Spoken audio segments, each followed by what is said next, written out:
Hello दोस्तों, कैसे हैं आप लोग। एक बार वापस से आपका स्वागत है मेरे चैनल में।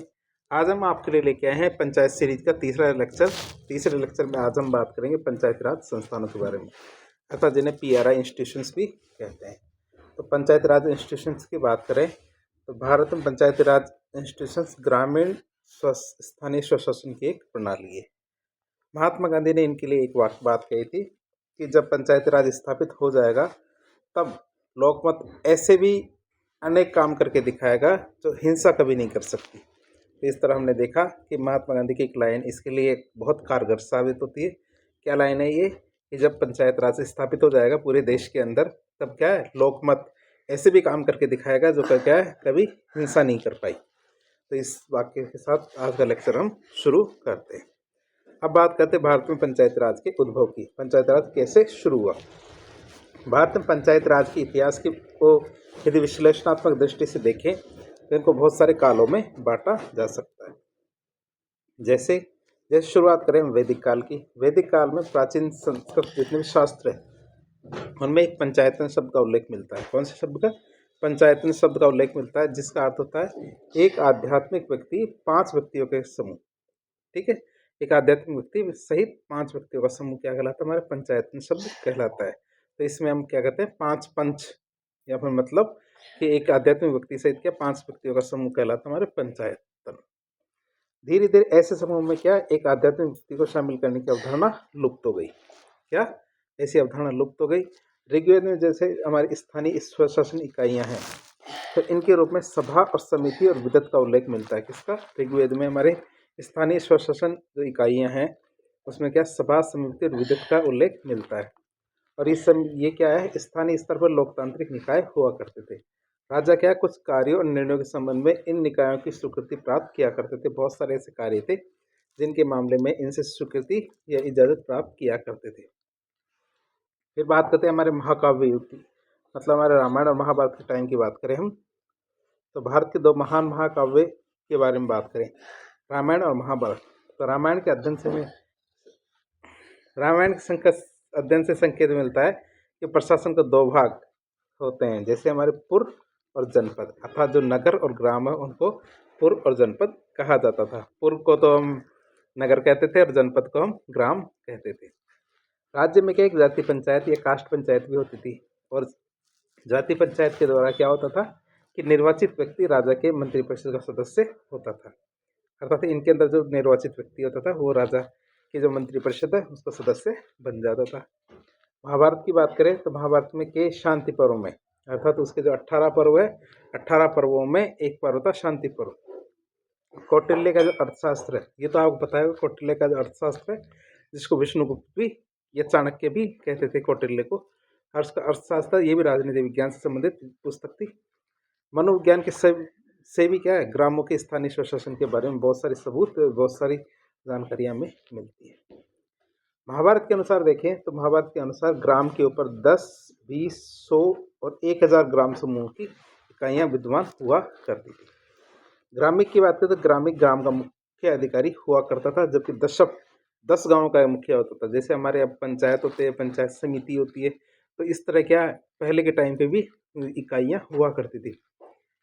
जो विषय अधिपति है, शत ग्राम अध्यक्ष, शत ग्रामपति, तो इस तरह 20, 100, 1000 ग्रामों के प्रमुख हुआ करते हैं।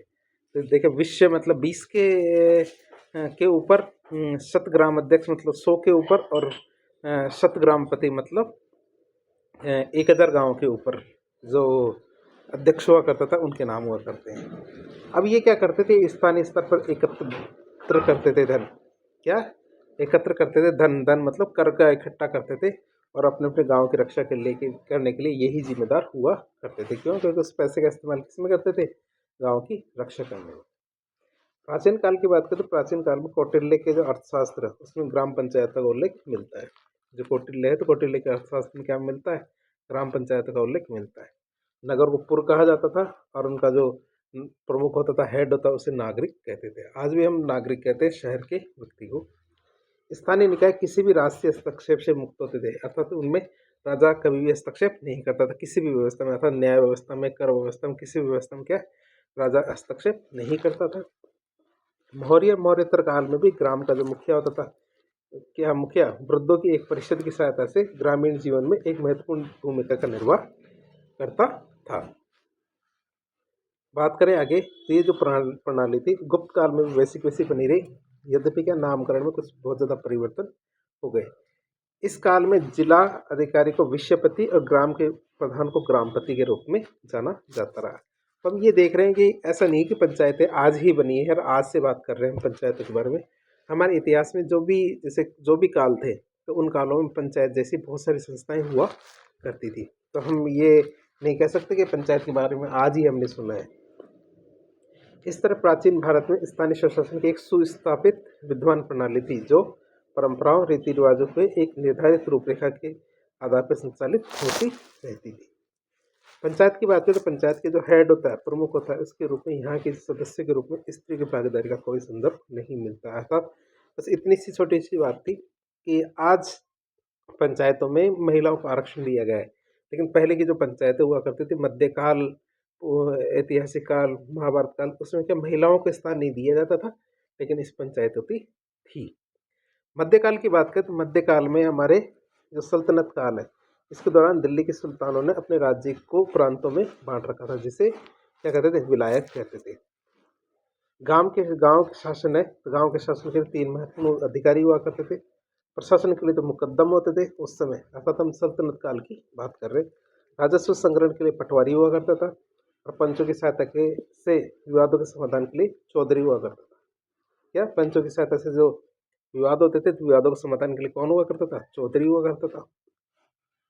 ग्रामों के स्वशासन के संबंध में अपने अधिकारों के क्षेत्र के भीतर उनको बहुत सारी शक्तियां मिली हुई थी। मध्यकाल की बात करें आगे तो मध्यकाल में मुगल शासन के तहत जातिवाद और शासन की सामंतवादी जो प्रणाली है, उन्होंने धीरे धीरे ग्रामीण स्वशासन को नष्ट कर दिया। धीरे धीरे क्या हुआ, ग्रामीण स्वशासन था वह खत्म होने पाया। पुनः यह उल्लेखनीय है कि कौन सी बात की मध्यकाल में भी स्थानीय जो ग्राम प्रशासन है उसमें स्त्रियों की भागीदारी का कोई उल्लेख नहीं मिलता। जैसा हमने देखा प्राचीन काल में तो हमारे मध्यकाल में भी यही हुआ कि महिलाओं को इसके अंदर किसी भी तरह से शामिल नहीं किया जाता था। फिर आता हमारा ब्रिटिश काल। ब्रिटिश काल की बात करें तो ब्रिटिश शासन के अंतर्गत ग्राम पंचायतों की स्वायत्तता धीरे धीरे जाके समाप्त हो गई और हमारी ग्राम पंचायतें क्या हुई, कमजोर हो गई। 1870 की बात करें तो 1870 में भारत में प्रतिनिधित्व स्थानीय संस्थाओं का उद्भव हुआ।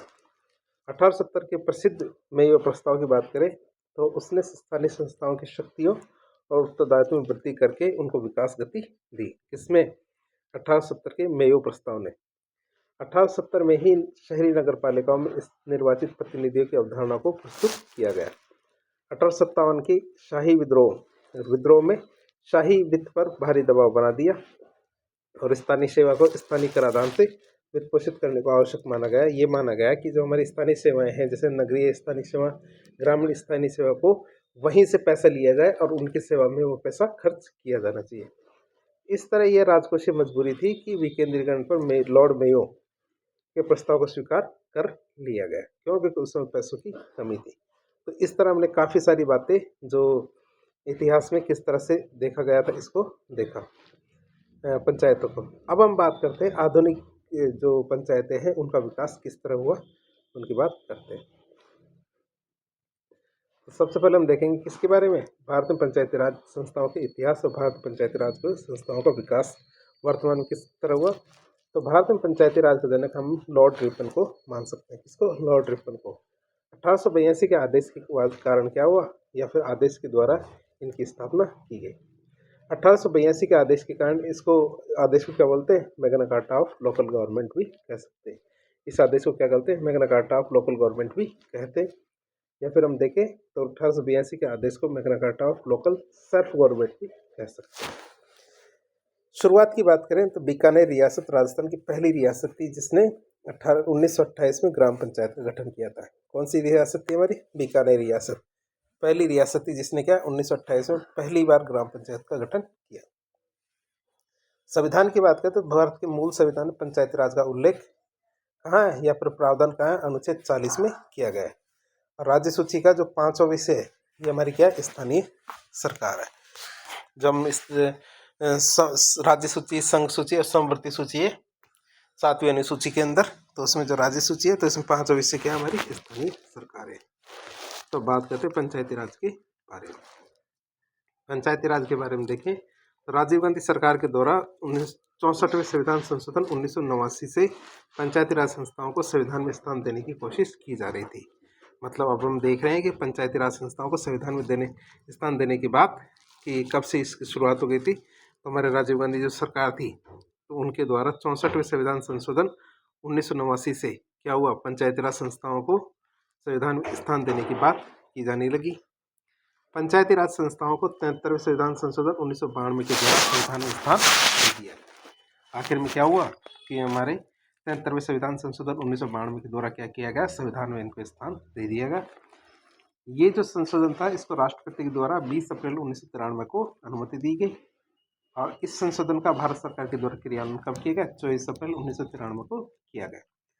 और ऐसा करने के बाद सभी राज्य सरकारों को कहा गया कि वो 1 साल के अंदर अंदर जो हमारे उनके नगरीय और जो स्थानीय स्वशासन मतलब जो ग्रामीण स्वशासन इनके लिए अपने अपने अधिनियम बनाएंगे। तो 1 साल का समय दिया गया। तो राजस्थान सरकार भी कम नहीं थी, क्यों, क्योंकि 24 अप्रैल 1993 को ऐसा कहा गया तो उन्होंने 24 अप्रैल 1994 का टाइम दिया कि इससे आगे नहीं होगा। तो उन्होंने 23 अप्रैल 1993 को ऐसा करके दिखाया, मतलब एक दिन पहले उनको उनके सामने क्या है कि ये अधिनियम ला के दिखाया।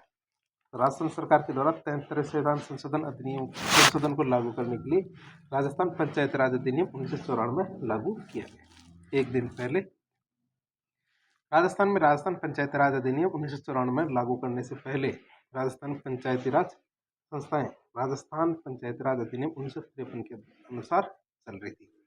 मतलब ऐसा नहीं है कि ये अधिनियम लागू होने से पहले राजस्थान पंचायतें थी ही नहीं। तो राजस्थान में ये राजस्थान पंचायत राज अधिनियम 1953 के तहत पहले जो चल रही थी वो चल रही थी, लेकिन अब क्या इनको संवैधानिक आधार मिल गया है। बात करें राजस्थान की तो राजस्थान में पहली बार पंचायत राज अधिनियम 1953 में बनाया गया था, लेकिन इस समय क्या पंचायत राज संस्थाएं बनी हुई थी लेकिन इस तरह की कोई नियमित रूप से कार्य नहीं हो रहे थे कि कभी उनके चुनाव नहीं होते थे, कभी उनको पैसा नहीं होता था, कभी कोई संस्था बन जाते थे 10-10 साल तक बनी रहती थी। तो ऐसा हो रहा था। 73वें संविधान संशोधन के बाद संवैधानिक प्रावधान दिए गए।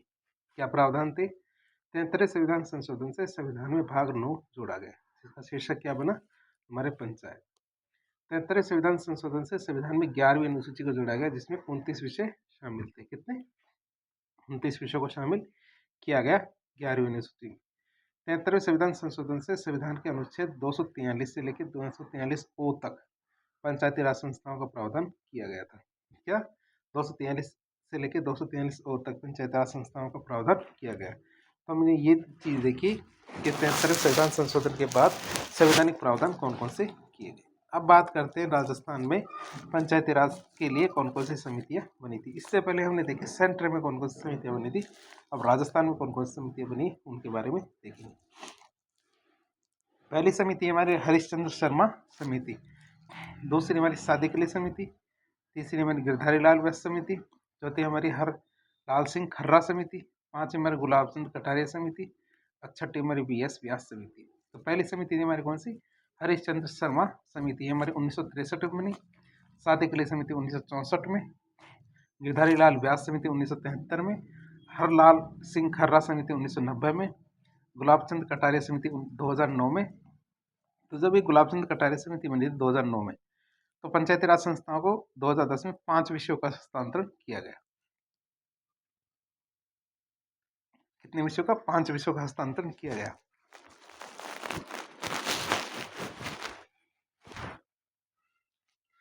मैं आपको ये बताना चाहूंगा कि पंचायती राज के अंदर पंचायतों को 29 विषय दिए गए। कितने? 29 विषय दिए गए।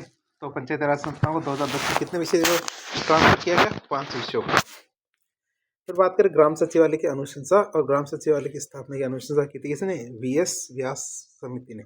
उन्होंने कहा कि जो गांव के लोग हैं उनको बैठने के लिए एक हॉल होना चाहिए, एक व्यवस्था होनी चाहिए जिसमें पंचायत सचिव बैठेगा, उप सचिव बैठेगा, या फिर हमारा सरपंच बैठेगा, उप सरपंच, वार्ड पंच, ये सब बैठेंगे और बैठ के जो भी चर्चाएं करेंगे उनके बारे में।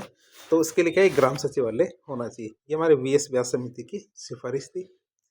अब बात करें पंचायती राज संस्थाओं के संवैधानिक प्रावधान की, तो कौन कौन से प्रावधान किए गए। प्रावधान के बारे में आप शुरुआत करते हैं एक एक करके। पंचायती राज संस्थाओं का संवैधानिक प्रावधान भारतीय संविधान के अनुच्छेद 243 से 243 ओ तक चलता रहता है। आप इसे याद रखेंगे, 243 से 243 ओ तक। बात करें अनुच्छेद 243 ए से। भारतीय संविधान के अनुच्छेद 243 ए में ग्राम सभा का प्रावधान किया गया है। किसका प्रावधान किया गया? ग्राम सभा का प्रावधान हमारे 243 ए में किया गया है। अब बात करें ग्राम सभा क्या होती है। 2011 से ग्राम सभा की संयुक्त बैठक के प्रावधान किए गए। ग्राम सभा राज्यसभा की तरह होती है। किस तरह होती है? राज्यसभा की होती है। जैसे हमारी लोकसभा होती है और एक राज्यसभा होती है, तो राज्यसभा की तरह होती है हमारी ग्राम सभा। भारतीय संविधान के अनुच्छेद 243 ए में ग्राम सभा का प्रावधान किया गया है। पंचायती राज अधिनियम 1994 की धारा 8 ए में ग्राम सभा का प्रावधान किया गया है। पंचायती राज अधिनियम 1994 की धारा 8 ई में ग्राम सभा के कार्यों का उल्लेख किया गया है। तो हमने पहले प्रावधान देखे, प्रावधान में क्या क्या लिखा गया कि 243 ए में हमारा ग्राम सभा का प्रावधान है, और जो कैसी होती है हमारी राज्यसभा की तरह होती है। और ऐसा नहीं है कि इसी में है, ये हमारे राजस्थान पंचायती राज अधिनियम 1994 की धारा 8 ए में तो प्रावधान है और 8 ई में ग्राम सभा के कार्यों का उल्लेख किया गया है। अब हम बात करें ग्राम सभा के जो सदस्य होंगे उनको कैसे चुना जाएगा, उनके चुनने के तरीके देखें। तो ग्राम पंचायत के पंजीकृत जितने भी मतदाता होंगे, पंजीकृत मतदाता मतलब जो 18 साल से ऊपर उम्र के, साथ ही साथ क्या है कि जो निर्वाचन नामावली में जिनका नाम लिखा गया है वो सब ग्राम सभा के सदस्य होते हैं। अर्थात जैसे मान लो कि एक छोटा सा गांव है, गांव के अंदर जितने भी 18 साल से ऊपर के हैं और नामावली के अंदर उनका नाम लिखा हुआ है, वो सब ग्राम सभा के सदस्य अपने आप ही बन जाते हैं। बात करें ग्राम सभा का अध्यक्ष। ग्राम पंचायत का सरपंच ही क्या होता है? ग्राम सभा का अध्यक्ष होता है। अर्थात ग्राम पंचायत का जो सरपंच होगा वह ग्राम सभा का अध्यक्ष होगा। सरपंच नहीं हो तो उप सरपंच क्या होगा? ग्राम सभा का अध्यक्ष बन जाएगा। सरपंच उप सरपंच दोनों ही ना हो तो ग्राम सभा का कोई भी सदस्य ग्राम सभा का सदस्य अध्यक्ष बन सकता है। मतलब सरपंच उप सरपंच की उपस्थिति में ग्राम सभा अपने में से किसी एक सदस्य को अध्यक्ष बना सकती है। तो अध्यक्ष बनाना भी आसान रहा। ग्राम सभा के सदस्य की बात करें तो कौन होते हैं? हमारे ग्राम सभा के जितने भी जो वयस्क पंजीकृत मतदाता होते हैं, तो वो सारे के सारे ग्राम सभा के सदस्य होंगे। और अध्यक्ष क्या होंगे? जो हमारे सरपंच होता है, सरपंच को ही ग्राम सभा का अध्यक्ष बनाया जाता है। सरपंच ना हो तो उप सरपंच ना हो तो कोई भी व्यक्ति जो ग्राम सभा का सदस्य है उसको आम सहमति से अध्यक्ष बनाया जा सकता है। अब हम बात करेंगे ग्राम सभा की बैठकों की। तो बैठक की बात करें तो ग्राम सभा की बैठक बुलाने का अधिकार किसको होता है? ग्राम सभा की बैठक बुलाने का अधिकार केवल सरपंच को होता है। सरपंच ना हो तो उसकी अनुपस्थिति में ग्राम सभा की बैठक उप सरपंच बुलाता है।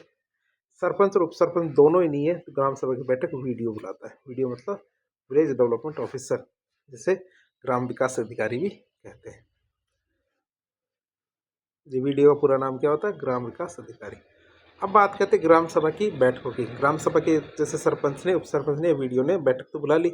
अब बैठक के क्या कुछ नियम होते हैं या वैसे ही बुला लेते हैं? तो बात करें, साल में 2 बार ग्राम सभा की बैठक बुलाना अनिवार्य है। ग्राम सभा की बैठक तो साल में 2 बार बुलाना तो वैसे भी अनिवार्य है, और संविधान के अनुसार साल में 2 बार ग्राम सभा की बैठक बुलाना वैसे भी अनिवार्य है, जरूरी है।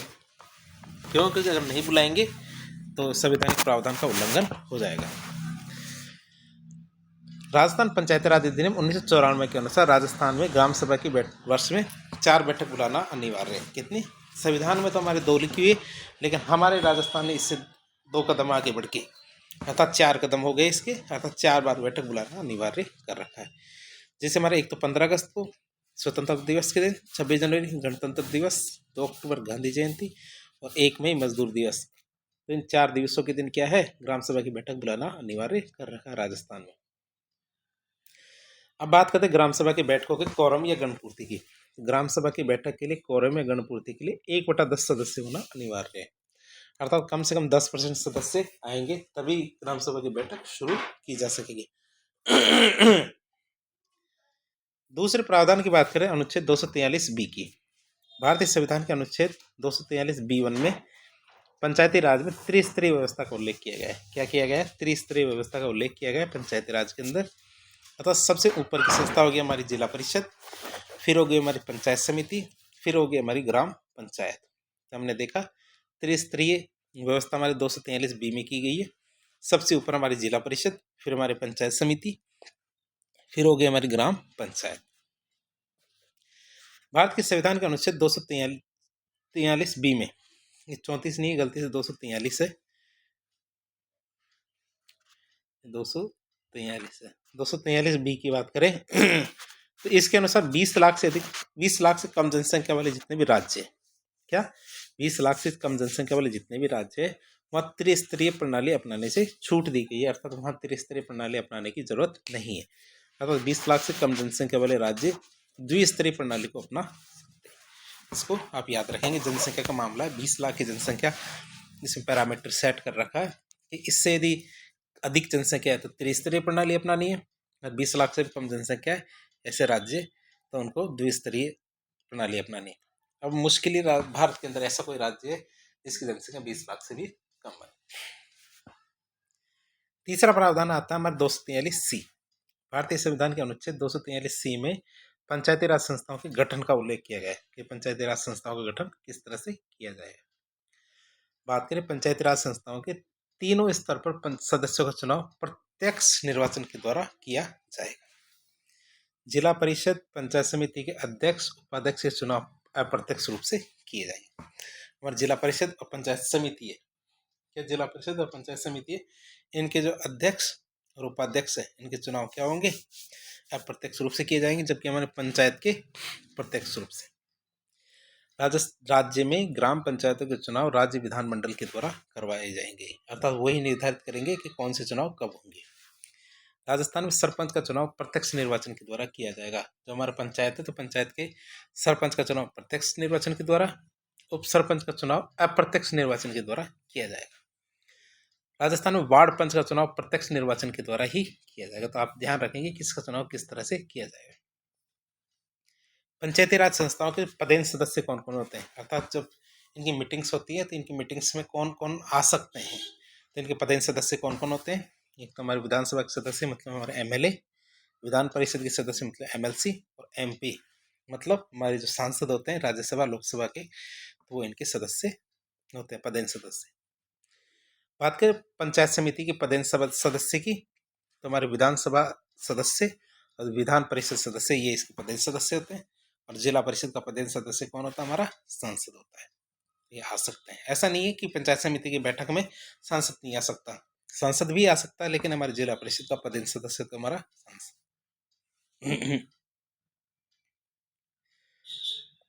अब हम बात करेंगे अनुच्छेद 243 डी की।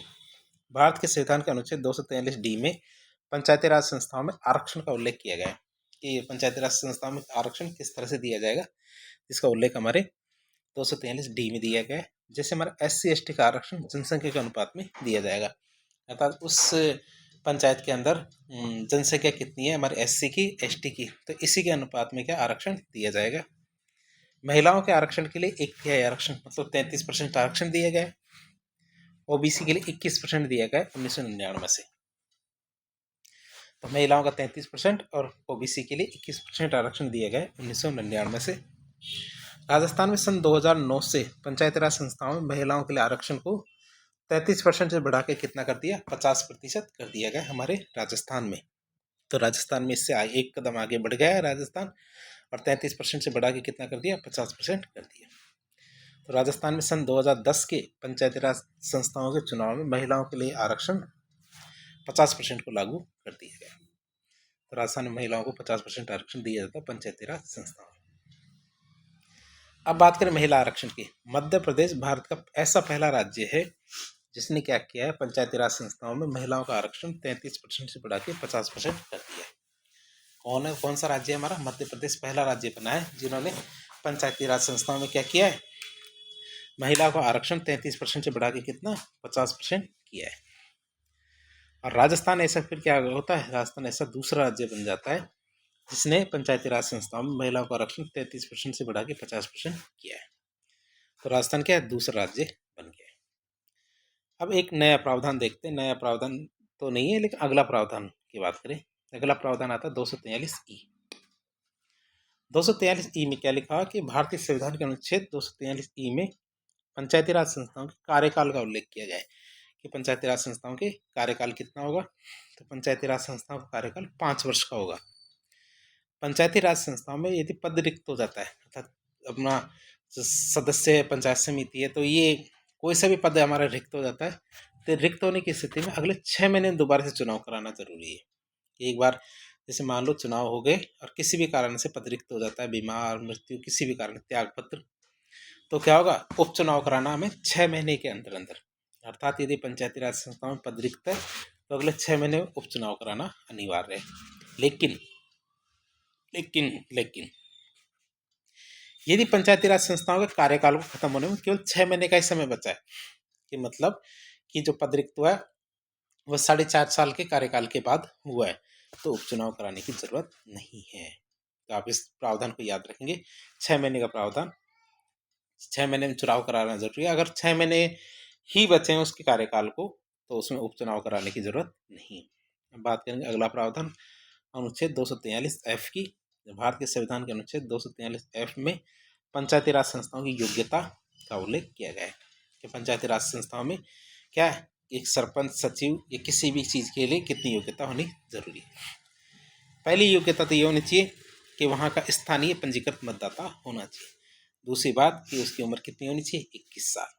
तो एक तो हमारा वहाँ का मतदाता होना चाहिए, साथ ही साथ उसकी उम्र कितनी होनी चाहिए, 21 साल होनी चाहिए। तो ऐसी कौन सी बातें हैं जिनसे हम डिस्क्वालिफिकेशन कर सकते हैं, अर्थात किसी भी उम्मीदवार को उम्मीदवारी खत्म कर सकते हैं। तो पंचायती राज संस्था में अयोग्यता का भी उल्लेख किया गया है। पहली चीज़, यदि वह लाभ के पद पर कार्यरत है, अर्थात कोई नौकरी करता है, किसी का डायरेक्टर है, किसी का अध्यक्ष है, तो लाभ के पद पर कार्यरत है तो वह फॉर्म नहीं लगा सकता, वह सरपंच या किसी भी पद के लिए योग्य नहीं रहेगा। यदि वो सरकारी सेवा में कार्यरत है, अर्थात कोई नौकरी करता है, तो भी नहीं होगा। यदि उसको दोषी माना गया, किसके अंतर्गत, राजस्थान मृत्यु भोज निवारण अधिनियम 1960, अर्थात वह मृत्यु भोज का दोषी माना जाता है कि मृत्यु भोज कर रहा है, क्योंकि राजस्थान में 1960 में मृत्यु भोज को बंद कर दिया गया है। अर्थात मरने पर जो 7 गांवों को खाना खिलाया जाता था उसको बंद कर दिया गया है। और यदि कोई भी व्यक्ति इसका दोषी पाया जाता है तो वह व्यक्ति पंचायती राज संस्थाओं में चुनाव लड़ने के लिए हकदार नहीं होगा। फिर बात करें 27 नवंबर 1995 की बात, क्या 27 नवंबर 1995 के बाद यदि किसी की भी 2 से ज़्यादा संतान है, क्या 2 से ज़्यादा संतान है, तो वह भी योग्य नहीं होगा।